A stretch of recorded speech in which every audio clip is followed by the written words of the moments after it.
बाहर नहीं आए हैं, छिप करके अपने आप को भूल गए। उन्हें इस बात का भी नहीं पता चला कि मुझे यहाँ आए कितने दिन बीत गए। ऐसे अनिरुद्ध जी को प्रेम पास में फंसा करके कहते हैं अनेक दिन बीत गए।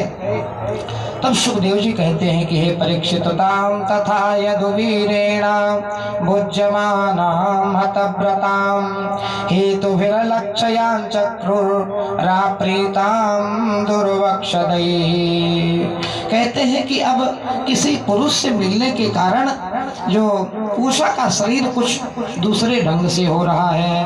कहते हैं कि अनिरुद्ध जी के सहवास से उषा का कहते हैं कुंवारापन नष्ट हो चुका है, उसके शरीर पर ऐसे चिन्ह प्रकट हो गए हैं। और जो अंतःपुर के रक्षक हैं, तो अंतःपुर के रक्षक राजधानी में राज्य में जो वृद्ध हुआ करते थे, बूढ़ी माताएं या बूढ़े पुरुष ही अंतःपुर का रक्षण करते थे, जो बहुत अनुभवी होते हैं। तो किसी वृद्ध ने, किसी वृद्ध सैनिक ने जब ऐसा देखा कि उषा के ऐसे शरीर में ऐसे ऐसे चिन्ह हैं, तो जा करके बाणासुर से जा करके उसने बतलाया कि मुझको कुछ संदेह हो रहा है महाराज, कहीं यह आपकी पुत्री आपके कुल में कलंक ना लगा दे, इसलिए आप इसका ध्यान दीजिए। और कहते हैं कि ऐसा जब बाणासुर को बताया तो बाणासुर क्रोध में आकर के कहते हैं कि एक दिन ये दोनों आपस में चौसर खेल रहे थे, उसी समय अचानक बाणासुर अपने सैनिकों के साथ आता है। तथा प्रव्यथितो बाणो दुहितो श्रुतदूषणः त्वरितः कन्यकागारं प्राप्तो द्राक्षीदयद्वहम्। कहते हैं सुखदेव जी के परीक्षित, पहरेदारों से यह समाचार जानकर कन्या का चरित्र दूषित हो रहा है। कन्या कुल में कहते हैं कलंक लगा रही है, बट्टा लगा रही है। गाड़ी का चाबी। बाणासुर के हृदय में बड़ी पीड़ा हुई कि मेरी इतनी प्रतिष्ठा है दिग दिगंत में, भोलेनाथ जी मेरे सोनितपुर में निवास करते हैं, इतना बड़ा भक्त हूँ, इतना मेरी मान प्रतिष्ठा इस जगत में है, पर ये मेरी ही पुत्री मेरे कुल में कलंक लगाएगी क्या? ऐसा जान करके बड़ा पीड़ा हुई बाणासुर को।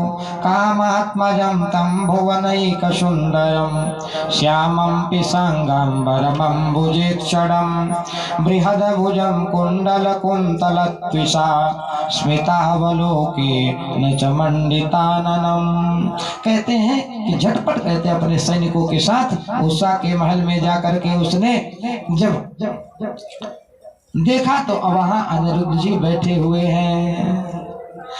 सुखदेव जी कहते हैं कि प्रिय परीक्षित, अनिरुद्ध जी स्वयं कामावतार प्रद्युम्न जी के पुत्र हैं।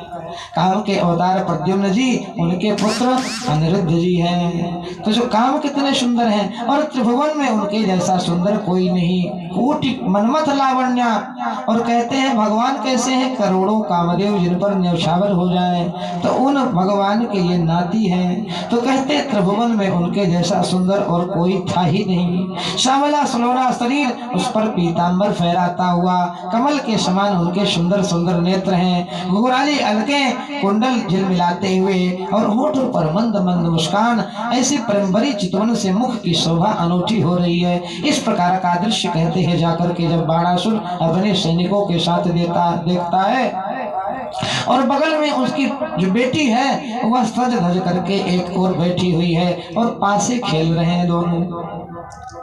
गले में कहते हैं कि वह सुंदर पुष्पों का हार से शोभित हो रहा है, और उषा के अंग का संपर्क होने से कहते हैं इनके वक्षस्थल की केशर लगी हुई, और सामने कहते हैं बगल में बाणासुर देख करके विस्मित हो गया, चकित हो गया। और जब अनिरुद्ध जी ने बाणासुर को बहुत से आक्रमणकारी शस्त्रों से सुसज्जित वीरों को देखा, तब वे उन्हें धराशायी कर देने के लिए एक भयंकर लोहे का डंडा लेकर के, मानो स्वयं काल दंड लेकर के यमराज आ खड़ा हो बाणासुर के साथ युद्ध करने के लिए उद्यत हुए। कि सातम प्रविष्टम ऋतमा ततायिभिर बटैरनीकैरवलोक्य माधव उद्यम्य मौर्वं परिघं व्यवस्थितो यथान्तको दंडधरो जिघांसया। लोहे का एक डंडा लेकर के कहते अनिरुद्ध जी महाराज बाणासुर के सामने आकर के खड़े हो गए। और जब बाणासुर ने देखा कि मेरी सारी सेना का ये संहार कर रहा है, खेल में एक लोहे के डंडा लेकर के यमराज की तरह टूट पड़े अनिरुद्ध जी महाराज। बाणासुर ने देखा कि सारी समूची सेना मेरी नष्ट हो रही है, मेरी सारी सेना को यह मार दे रहा है, तब क्रोधित होकर के नागपाश ले आया और कहते हैं अनिरुद्ध जी को नागपाश में बांध लिया। तम नागपाश बलि नंदनो बलि घ्रनंत स्वैशन कुपितो बबंदा ऊषा भृशं शोक विषाद विह्वला बद्धम निशम्या शुक्लाक्षरौ दिशीत। कहते हैं लिया करके वरुण पास में अनिरुद्ध जी को बांध लिया। अब इधर उषा कहते हैं अत्यंत प्रेम के कारण अनिरुद्ध जी से विवल हो गई और कहते हैं रुदन करने लगी। सुखदेव जी कहते हैं कि परीक्षित 4 महीने बीत गए। इनको कहते हैं कि घोर कारागार में अनिरुद्ध जी को डाल दिया। ऐसे 4 महीने बीत गए पर अनिरुद्ध जी का कहीं पता नहीं चला। इधर जब द्वारिका में कहते हैं कि माता जी जब प्रातः काल जगाने के लिए गई, दादी का प्रेम नाती से होता है दादाजी का, तो जब कहते हैं माँ भगवती रुक्मिणी जी अनिरुद्ध जी के पास जाती हैं जगाने के लिए कि प्रातः हो गई, अभी आज नहीं उठे, क्या बात है। तो जा करके देखती हैं तो वहाँ लड़का तो है नहीं है, पलंग समेत गायब है। कमरे में मान लीजिए अनिरुद्ध जी कहीं गए हुए हो, पर पलंग तो होना चाहिए, उनकी सैया भी गायब है। तो जब सैया समेत कहीं बालक गायब है तो देख करके बड़ा आश्चर्य हुआ।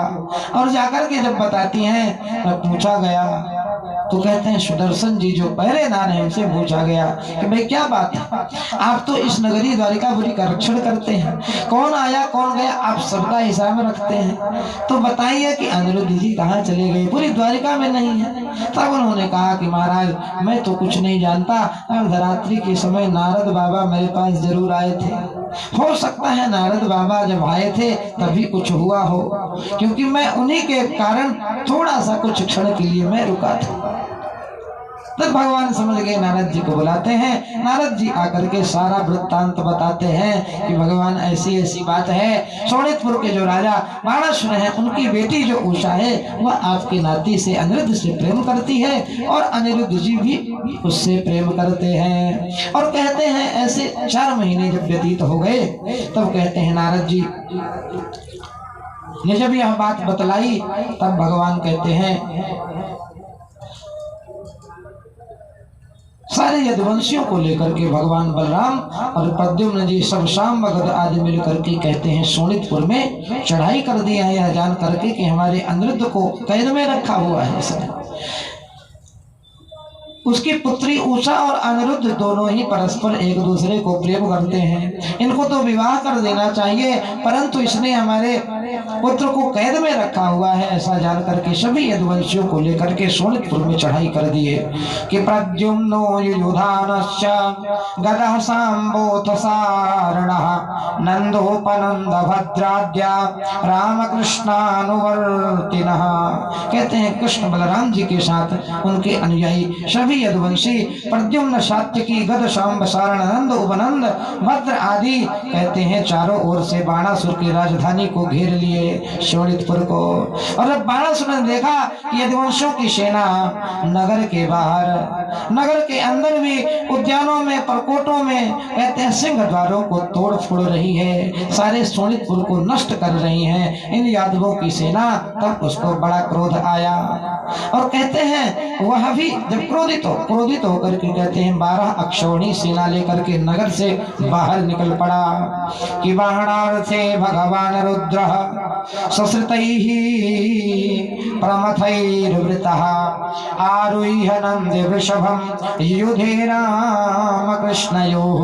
अब भगवान भोलेनाथ भी यही है, तो भोलेनाथ बाणासुर के यहाँ है, तो बाणासुर ने जाके कहा कि ऐसी ऐसी बात है, द्वारिका से कृष्ण बलराम आदि सारे यदुवंशी शोणितपुर को नष्ट कर रहे हैं और हम बैठे बैठे इसे नहीं देख सकते हैं। तो भगवान शिव जी भी उठ करके खड़े हो गए और आज भगवान शिव जी का और कृष्णचंद्र का युद्ध होने वाला है। तो कहते हैं 12 अक्षौणी सेना लेकर के बाणासुर नगर से बाहर निकल पड़ा। बाणासुर की ओर से कौन कौन है, साक्षात भगवान भगवत ध्वज शंकर जी हैं, नंदी पर सवार होकर अपने पुत्र का कार्तिकेय गणेश जी को भी बुला लिया। भगवान शंकर ने कहा चिंता मत करो बाणासुर, जब मैं हूँ तो तुम्हारी और तुम्हारी इस पुर का मैं रक्षण करूंगा। मैं अपने भक्तों का रक्षण करने वाला हूँ, इसलिए चिंता की कोई बात नहीं है। और कहते हैं कैलाश से सभी लोगों को बुलाया। गणेश जी और कार्तिक आदि कहते हैं कि एक तरफ से भगवान शंकर अपने दोनों पुत्रों के साथ अपने गणों के साथ रणभूमि में पधारे और उन्होंने भगवान श्री कृष्ण तथा बलराम जी से युद्ध छेड़ दिया। हे परीक्षित, सुखदेव जी कहते हैं कि वह युद्ध इतना अद्भुत और घमासान हुआ कि उसे देख कर के रोंगटे खड़े हो गए। ऐसा युद्ध आज तक के इतिहास में कभी नहीं हुआ था। कैसा युद्ध हुआ? शीत सुतुमुलम युद्धम अद्भुतम रोमहर्षणम कृष्ण शंकरयो राजन प्रद्युम्न गुहयोरपि। कहते हैं कि बलराम जी से कुंभांड कुपर्णक कर्ण का युद्ध हुआ। बाणासुर के पुत्र के साथ सांब और स्वयं बाणासुर के साथ सात्विकी भिड़ गए हैं। ब्रह्मा आदि बड़े बड़े देवता भगवान श्री कृष्ण से शंकर जी लड़ रहे हैं। प्रद्युम्न से स्वामी कहते हैं कार्तिक स्वामी प्रद्युम्न से लड़ रहे हैं। ब्रह्मा आदि बड़े बड़े देवता, ऋषि मुनि, सिद्ध चारण, गंधर्व, अप्सराएं और यक्ष सब विमानों पर चढ़ चढ़ करके इस युद्ध को देख रहे हैं कि ऐसा युद्ध न भूतो न भविष्यति। महादेव लड़ रहे हो, भगवान श्री कृष्ण लड़ रहे हो परस्पर, ऐसा युद्ध आज तक नहीं हुआ था कि ब्रह्मादयः सुराधीशा मुनयः सिद्धचारणा गंधर्वाप्सरसो यक्षा विमानैर्दष्टुमागमन्।